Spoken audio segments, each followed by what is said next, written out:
Agriculture university భూముల రక్షణ కోసం ఆందోళనలు కొనసాగుతూనే ఉన్నాయి.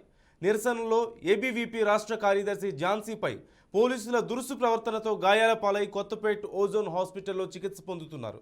ఇవాళ ఆమెను దుబ్బాక మాజీ ఎమ్మెల్యే రఘునందన్ రావు పరామర్శించారు. ఆమె ఆరోగ్య పరిస్థితిపై డాక్టర్లను అడిగి తెలుసుకున్నారు. అనంతరం ఆయన మాట్లాడుతూ గత ప్రభుత్వంలాగానే ప్రస్తుత కాంగ్రెస్ ప్రభుత్వం కూడా విద్యార్థులపై దాడులు చేస్తుందంటూ మండిపడ్డారు. రాజధానిలో ఎక్కడా భూమి లేనట్లుగా యూనివర్సిటీలోనే హైకోర్టుకు భూమిని ఎందుకు ఇస్తున్నారు అంటూ ప్రశ్నించారు.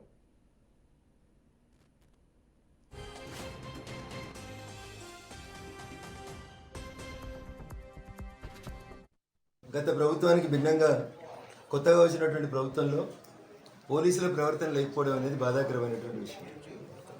రింగ్ టోన్ పెట్టుకున్నప్పుడు భద్రత మాదే, బాధ్యత మాదే అని చెప్పినటువంటి పోలీసు అధికారులు ఈ దేశ భారత పౌరులైనటువంటి యూనివర్సిటీ విద్యార్థుల పట్ల గత ప్రభుత్వాలు ఎట్లా పనిచేసినాయో ఇప్పుడు కొత్తగా అధికారంలోకి వచ్చినటువంటి కాంగ్రెస్ పార్టీ పెద్దలు కూడా అదే రకంగా పనిచేయడం అనేది బాధాకరం.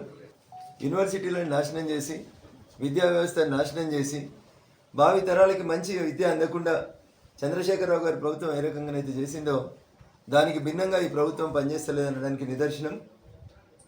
తెలంగాణ రాష్ట్ర హైకోర్టుకి 100 ఎకరాల స్థలాన్ని కేటాయిస్తూ ఇచ్చినటువంటి జీవో నెంబర్ 55 దానికి పూర్తి తార్కాణం. కానీ తెలంగాణ ఉద్యమాన్ని, తెలంగాణ మలిదశ ఉద్యమాన్ని, మొదటి దశ ఉద్యమంతో పాటు మలిదశ ఉద్యమాన్ని మలుపు తిప్పిందంతా యూనివర్సిటీలు, విద్యార్థులు, ఈ రాష్ట్రంలో ఉన్నటువంటి చదువుకున్నటువంటి మేధావులు. అందుకని దయచేసి మీ నిర్ణయాన్ని వెంటనే ఉపసంహరించుకోండి.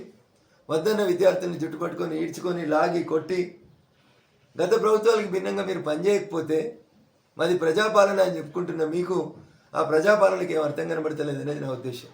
అన్ని విద్యార్థి సంఘాలు, ముఖ్యంగా ఏబీవీపీ ఆధ్వర్యంలో జరుగుతున్నటువంటి పోరాటానికి పార్టీగా మేము మద్దతు ప్రకటిస్తాం. ప్రజల మద్దతుని కూడగడతాం. శాంతియుతంగా నిరసన తెలియజేస్తున్నటువంటి సోదరి ఝాన్సీ, ఇతర విద్యార్థి సంఘాల నాయకుల మీద పోలీసులు ప్రవర్తించినటువంటి తీరుని పూర్తిగా ఖండిస్తా ఉన్నాం. అమ్మాయి పట్ల అంత దురుసుగా ప్రవర్తించి జుట్టుబట్టి లాగినటువంటి 2 పోలీసుల్ని వెంటనే విధుల నుంచి సస్పెండ్ చేయాలి, శాఖాపరమైనటువంటి చర్యలు తీసుకోవాలని చెప్పి ఈ సందర్భంగా రాష్ట్ర డీజీపీని మేము భారతీయ జనతా పార్టీ పక్షాన డిమాండ్ చేస్తూ